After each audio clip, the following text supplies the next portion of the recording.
Hi, Ralph and Lonnie D'Amica is back again for another issue of Planetary Calendar, this time for May 2025. If you have your calendar, you can follow us along. If you don't have your calendar, pick one up at planetarycalendar.com.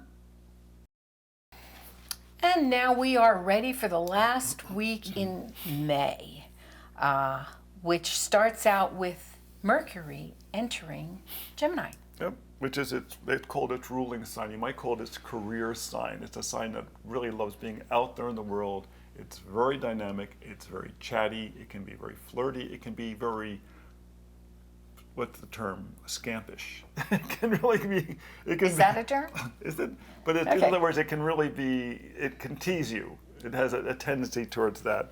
But it's a very good sign for taking care of issues out in the world, you might say. And let's see how well Mercury teases Saturn, because there's a sextile there. Yeah. And remember, all this month it's been moving quite fast. So these type of issues have been getting solved pretty quickly.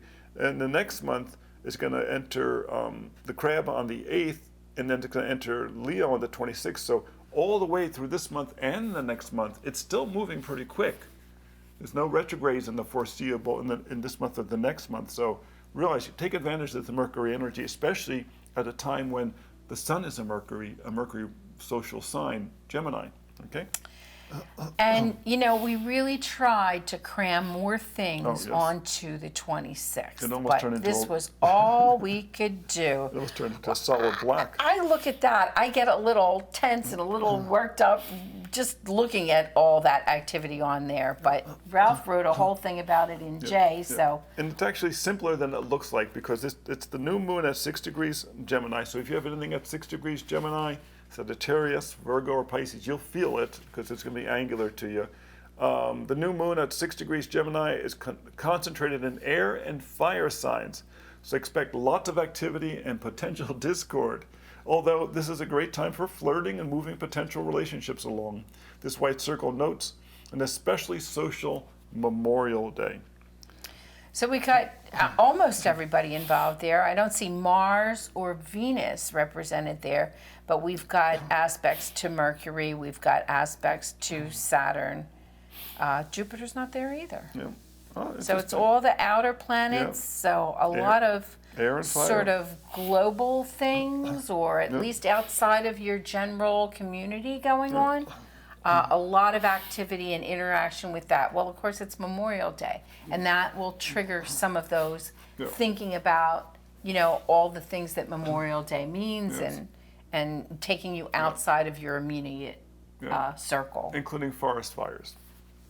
Wherever these planets, wherever this new moon takes place, where it's angular, where it's over the Earth at the time of this, and we don't know where it is because I didn't check that, because we have, though I probably looked at it, I probably have a chart of it someplace. But where that place is, there's a real potential for fires because of all the fire and air that's related to this. So it's also, but there's also potential, it's kind of funny, it's also potential for floods. And the reason is that the stars behind this part of the sky are the stars of the Hyades, the Weeping Sisters. And it was called that because many times they found that when eclipses took place on there, wherever it was angular, they'd have floods later. Right. So we'll see. Then on the Tuesday. And it's amazing that we have a white circle on there. It's just a very different kind of white circle than the white circle next to it, because the white circle on the 26th is really, could be anything. Yeah, it's very social. It's just a hyper social day. So once again, don't stay in your house, keeping away, get out there, you'll enjoy it. But the white circle on the 27th is much more relaxed, much more down to earth, much more, it's a nice, the Mercury trine Pluto, you got nice sextiles from the moon to Mars and to Venus. Very pleasant. That Venus-Mars that was missing from the 26th is here now. So narrowing in your focus on the home and the personal and the relationships kind of an idea. It's a very easy social day, very easy day to connect with other people. And that's the part, because, when we have a lot of aspects to the outer planets, Uranus, Neptune, and Pluto, that's interesting, but those kind of events are taking place out there, in the big social world. But here, the lunar aspects are taking place from the sun, moon in Gemini, very social moon, to Venus and Mars. So this is up close and personal. This is like skin to skin. This is not out there, and at the same time you have the Mercury trine the Pluto, so there could be a lot of stuff in the news on that day or right around that day.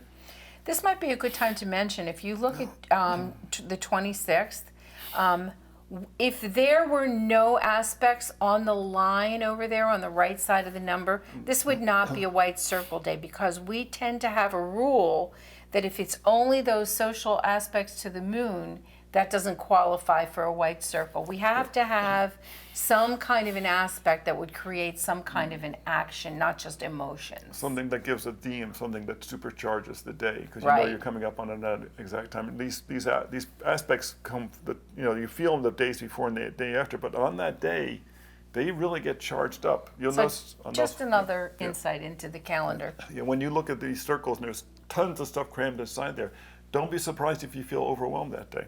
Now Right.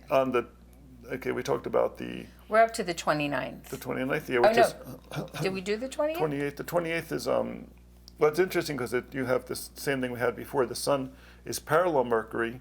There's a nice aspect to Jupiter. There's a couple aspects from the A couple moon. of squares for So- Saturn and Neptune. It's going to be a pleasant day at work, but you also find that there's going to be, it's going to be a work day. But then on the 29th is when the sun is conjunct Mercury. And when this happens, there's a tendency for your nervous system to get a little overwhelmed. But watch out, because it's taking place in Gemini. And there's a tendency with Gemini to move too fast. Think of baby goats, where they just like leap over each other and sometimes on top of each other. There's a tendency to just be a little too, rambunctious. So just be conscious of that, because of specifically where this is happening in the sky. And then over on the Friday, it's all lunar aspects. They're very, very pleasant. Nothing real difficult. There's, once again, it's a work day. And then on the Saturday, you have the sun sextile the moon. The sun is parallel the moon, and Mercury is parallel Jupiter. Mercury is sextile the moon. Just a nice social day again. Nothing real heavy duty. Nothing you have to really worry about. And that pretty much wraps up the month. So come back and see us next time when we do June. Yes. And see us on YouTube. We're at Planetary Calendar Astrology, but we're planning some new drop-ins in between the forecasts. So check us a little bit more often, or better yet, subscribe and hit that bell so you get a notification when we post anything, forecasts or whatever surprise we may have in mind for you. And you can always get your calendar at planetarycalendar.com.